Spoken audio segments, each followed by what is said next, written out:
Ciao friends and welcome to a new video from SQL BI. In this video I want to elaborate on a topic, a question that appears very often on forums. A lot of DAX newbies, they always ask the same question at the beginning. That is, why are the totals in my matrix or in my table wrong? Why does Power BI not sum up all the rows in order to compute the total? There are a lot of questions, there are a lot of answers. But the thing is, Power BI computes the totals the right way. Sometimes the total is not the sum of individual rows. For a very good reason, it should not be. Indeed, there are calculations that we call additive calculations, where it is expected and correct that individual rows sum up to the total. There are other calculations that are non-additive. A lot of non-additive calculation exists, and Power BI needs to handle all these scenarios. That is the reason why Power BI does not compute the total by summing rows, but rather computes whatever you wrote in your DAX expression. If the total is not correct, that is not Power BI's fault, that is because the DAX code is not correct. Now, I totally understand. If you are at the beginning of your DAX learning path, you might not be familiar with the way to express the correct calculation. So, in this video, I want to first introduce the concept of non-additive calculations. Then we will see a few examples where creating an additive calculation for a formula that is non-additive by its nature provides the wrong result. So it's not that summing the rows is always the right choice. If a calculation is non-additive by its nature, it needs to remain non-additive. Then, before the end, we will see some of the most common scenarios where a DAX code that looks perfectly correct actually produces a wrong result. The reason is we have not been able to clearly write the DAX code. We did not write exactly what the formula required. We just tried a version of the code which is not precise. Power BI always computes what we ask it to compute. It never changes the semantics of our formulas. And that is for the best, because I want a number, I ask for the number, and I obtain exactly the number that I wanted. So, with no further ado, let's get started with the demo. First, let's look at a formula that is absolutely additive, and that's simple and easy to understand, the sales amount. Sales amount is already here, and it's computed by some iterating over sales and computing quantity times net price. Now, sales amount is additive. That means the total is the same as the sum of all the rows. You can sum all the rows and obtain the right total. The total of the entire world is the sum of individual continents. The total of all products is the sum of individual products. That makes sales amount a very simple calculation.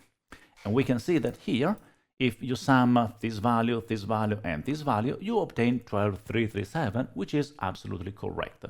And it's not only additive over the continent, it's additive over any other attribute. So I can, for example, get rid of the continent, place the country here, the numbers at the individual rows are different, the total is the same, and you can still sum the values. That makes sales amount a very simple calculation. Nonetheless, sales amount might be the first calculation that I want. Then I want to understand country by country, but it's probably easier if we go back to the continent. Continent by continent, I have the sales amount, and then I want to know how many products, how many distinct products I sold in each continent. I have already created the measure, number of products. Number of products computes a distinct count of sales product key. That's a very simple calculation. The thing is, distinct count is non-additive. Non-additive means that as soon as I place the number in my report, you see that 672 plus 1487 plus 1977 is not 2209. The reason is, if I sold the product in Australia and I sold the same product in Europe, and maybe I sold the same product also in North America, it will count 1 for Australia, 1 for Europe, 1 for North America, but it will only count for 1 at the total.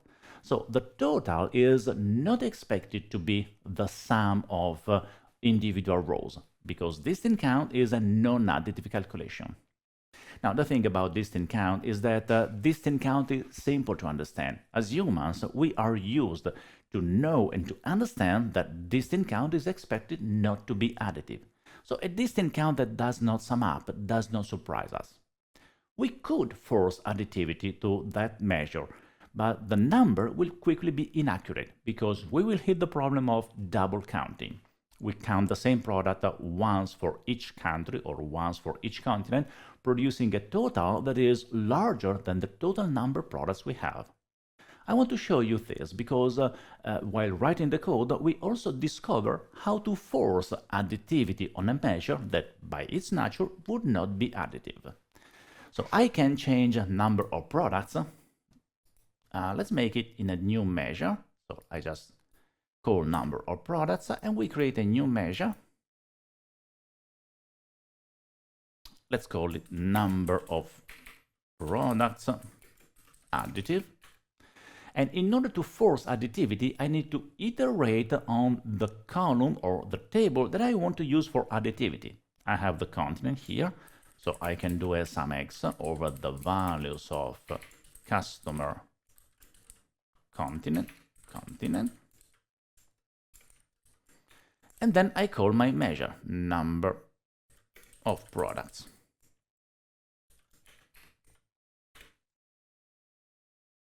So now I have my measure, number of products additive. Let's add the commas.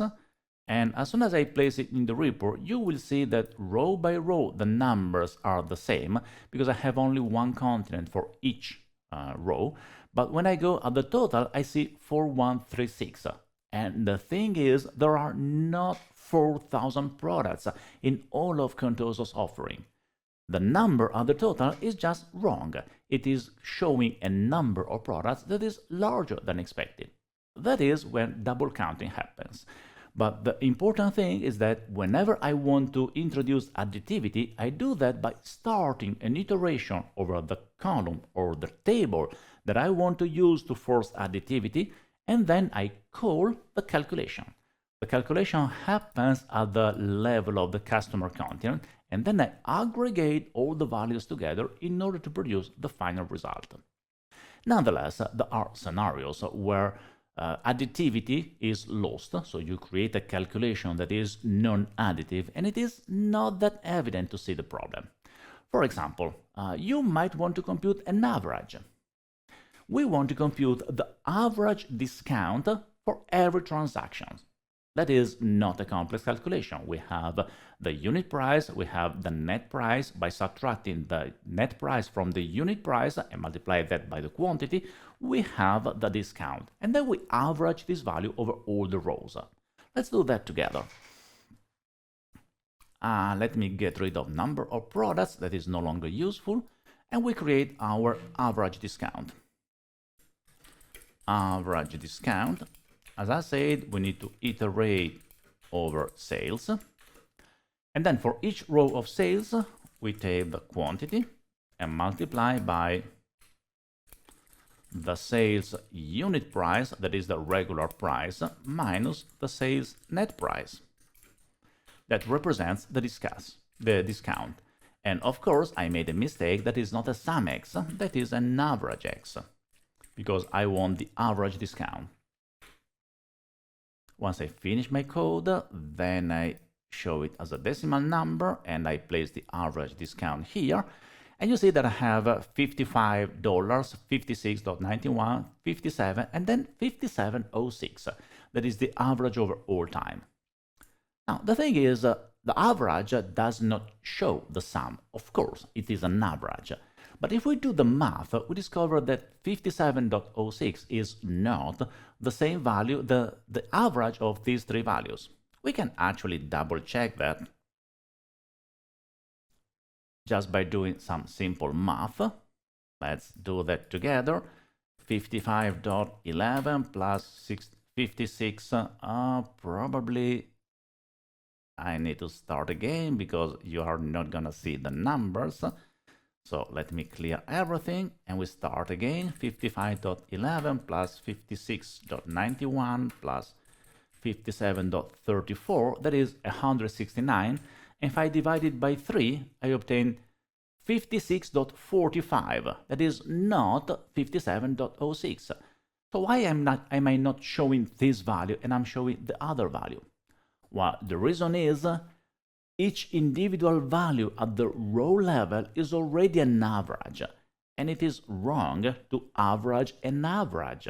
If you compute the average of numbers that are already averages, you are losing a lot of information and you are producing a number that is mostly inaccurate. Let me show you the reason why the number is inaccurate. If I create a couple of other calculations, like the number of transactions and the total discount, I can create, I already have total discount. Total discount is iterating over sales and computed quantity times unit price minus sales net price, but this time it's using sum x, no longer average x. So if I place the total discount on my report, this is the total discount for each continent. And then I need to have the number of transactions. Again, I already have the measure here. Number of transactions is just the count rows of sales. I place number of transactions here. And if you divide the total discount by the number of transactions, you obtain exactly this number. The thing is, the number of transactions in each individual continent is different.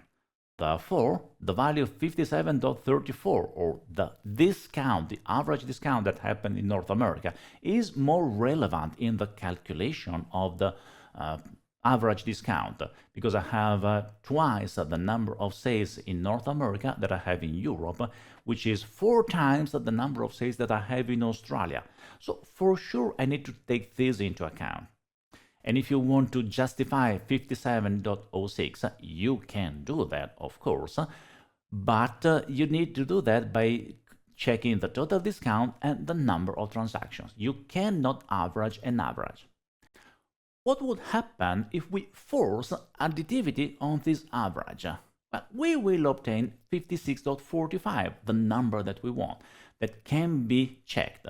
But things are going to go wrong quite easily. Let's do that. We use the same pattern that we used for the average discount. And we iterate over the continent. So we do a sum x over the values of customer continent. And then, because I'm not calling a measure, I need to use calculate.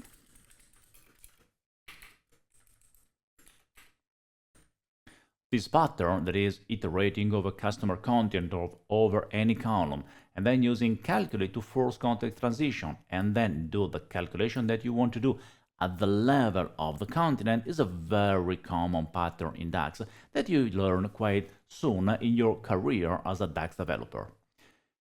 Therefore, this calculation is doing the average at the level of the continent because of the context transition introduced by calculate.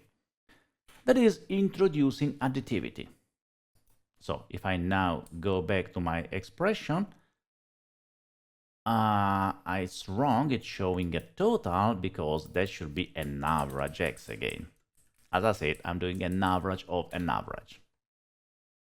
So average x over average x, and I obtain 56.45, which is the same number that I computed by hand.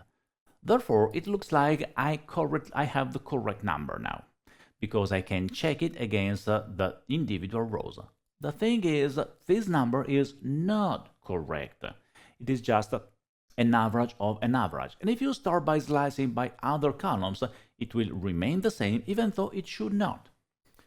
If I remove the continent from here, let's get rid of the continent, and for example, I slice by year, I place the year on the rows, I have this number 73, 51, 51, 61, and the average is not 56.45. We can again double check it. Let's clear everything. If I take 73.14 plus 51.88 plus 51.33 plus 61.64, I obtain a number, I divide it by 4, and the result should be 59.52. So here comes the question, What is the number that I want to show at the grand total? Do we really want a number that changes depending on the column that I use to slice? And then what number am I expected to show if I don't slice by anything? The outcome of a formula needs to be always the same, no matter what I'm slicing by. If I'm slicing by year, if I'm slicing by country, if I'm slicing by product color, that number at the total needs to be constant. I cannot allow the total to change in a random way depending on what I'm slicing by. The thing is, an average is a calculation that by its nature is not additive. It cannot be summed, it cannot be averaged again. It needs to be recomputed again. We have seen before, with distant count, things are kind of easy to understand. With average, things are getting a bit more intricate. And newbies often create calculations that are non-additive, even when they do not want to create a non-additive calculation. Understanding when a calculation is additive or not takes a bit of time. And I want to show you another example, a very simple example where we start to introduce non-additivity by chance. Let's say that I want to create a simple calculation. I have the number of transactions, so let me clear everything from here. I just want the number of transactions. Let's not slice by year. I go back by continent just because I have 3 rows instead of 4. And I want to compute the number of transactions minus a constant value. Let's say 500. So again, I can create my measure. Let's call it number of transactions minus 500, i.e. 500. That is just the number of transactions minus 500. Now, the important question with this calculation is this additive or not? The answer is rather simple. It is not. And the reason is that I'm mixing in the same calculation number of transactions that changes depending on the context. So the number of transactions is a different number in Australia, in Europe, and in North America. And it's a different number at the total level. Every individual row has a different number that depends on the context in the right way. 500 is a constant value. It is and it will always be 500. So if I project this measure in the matrix, I obtain a number that does not sum correctly. 976, it shows 476, the number minus 500. 4109, 3609, again the same number minus 500. Same scenario here, 8883, same number minus 500. And what happens at the total? I have exactly the same behavior, the number of transactions minus the constant value, 500. If I sum these 3 values, I will not obtain 13415, and the reason is that number would be wrong, because this is not what I asked. I didn't ask the engine to compute the number of transactions of the individual continent minus 500 and then sum the values together. I just asked the number of transactions minus 500, and that is the result that we obtain. Besides, look at this number. I can force this number to be the sum of the value using the very same pattern that we used so far. So I can create a new measure. Let's call it number of transactions minus 500, wrong. And I can iterate over the values of customer continent and then compute the number of transactions minus 500. I format with a comma, I place it in my report. And now you see, I see a number that sums correctly, 12415, 13415. There is 1,000 numbers of difference because I have 3 rows, so 500 is counted once plus 2 other times. So this number is now correct. But the thing is, this number is now correct if I slice by continent. What happens if instead of slicing by continent, I decided to slice by country? If I decide to slice by country, see what happens? The individual numbers are correct. They are the same for transactions minus 500 and transaction minus 500 wrong, but the total is the same as before. So again, the measure that is additive over the continent is not expected to be additive over all the columns. And that is totally expected and normal. I don't want the total to change depending on the column that I use. I can force additivity over one table, over one column, over a set of columns, but I cannot force additivity over everything, because doing so, I would have numbers at the total that change depending on the column that I use to slice by, and that is totally insane. With this first example, we have seen that by mixing in the same expression constant values and a number that changes, you lose additivity over a calculation. So you enter into the world of non-additive calculations, which are totally expected not to show the total at the grand total.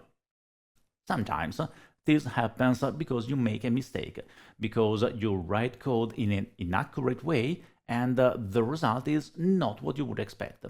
All what we have seen so far, they were just examples in order to warm up and understand the concept of non-additivity.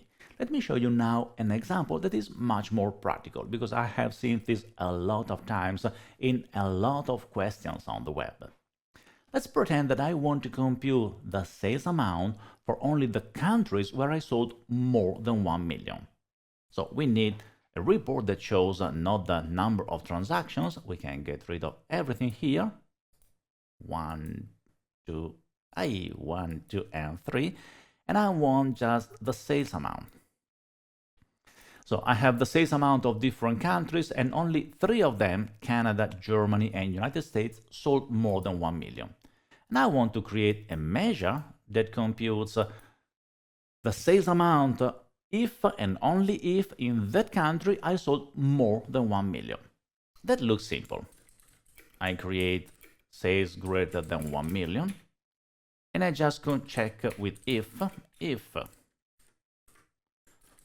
sales amount is greater or equal 1 million, then compute the sales amount. Otherwise, I just don't return anything. Blank is the same as 0. I place the measure in the report, I format it as a decimal number. Here it is, and then I place the measure here.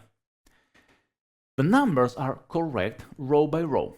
For Canada, it shows a number. For Germany, it shows a number. For United States, it shows a number. It shows blanks wherever it needs to show a blank. And the total, well, the total is wrong. At the total, it shows 12 millions. It does not sum the individual values.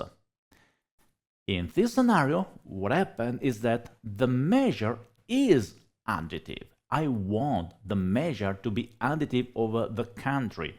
I want to check country by country the sales amount and then sum all those values. The way I wrote the code makes it non-additive, because I'm checking if the sales amount is greater than 1 million. There's no concept of country. I'm not iterating over country. I did not write anything in my DAX expression that is related to countries. So Power BI treats this measure as a non-additive calculation. Therefore, it computes row by row the value, and at the total it does the same calculation. It checks if the sales amount, that is 12 millions, is greater than 1 million, then it returns the sales amount. In this scenario, I want additivity. This is one of the few scenarios where the DAX developer says, well, I understood that I wrote the code as a non-additive calculation, but I want to force additivity here. That's easy. We use the same pattern that we have used so far. Instead of computing the value this way, we start an iteration over the values of customer country. And then we place the entire calculation inside SumX. So the code now is much more correct regarding the specs, because the specification of the measure was to iterate country by country, and that's exactly what my code is doing. It's iterating over all the visible countries, and for each country it checks If the sales amount is greater than 1 million, it returns the sales amount, otherwise it blanks out the measure. And then the partial results computed in the rows between 4 and 7 are aggregated by SUMX, summing all of them together. If I write the code this way, now you see that the total becomes 9 millions, which is 1.4 plus 1.2 plus 6.4. So if I want additivity because I made a mistake and I did not write the right DAX code, I can always do that. Power BI is not going to change the nature of my code. Additive calculation, they will work smoothly. Non-additive calculation, they will work smoothly. It might be the case that you wrote a non-additive calculation by mistake, and in that case, just go back and fix the code. As you have seen, Power BI computes the totals the same way as it computes any other calculation. A DAX developer needs to understand the difference between additive calculations and non-additive calculations. Some calculations are additive and they are simple, easy to understand, they pose no problems at all. But it is enough to have a basic experience with DAX to start discovering that some calculations are non-additive. And if that is the case, Power BI is going to treat them as any other calculation.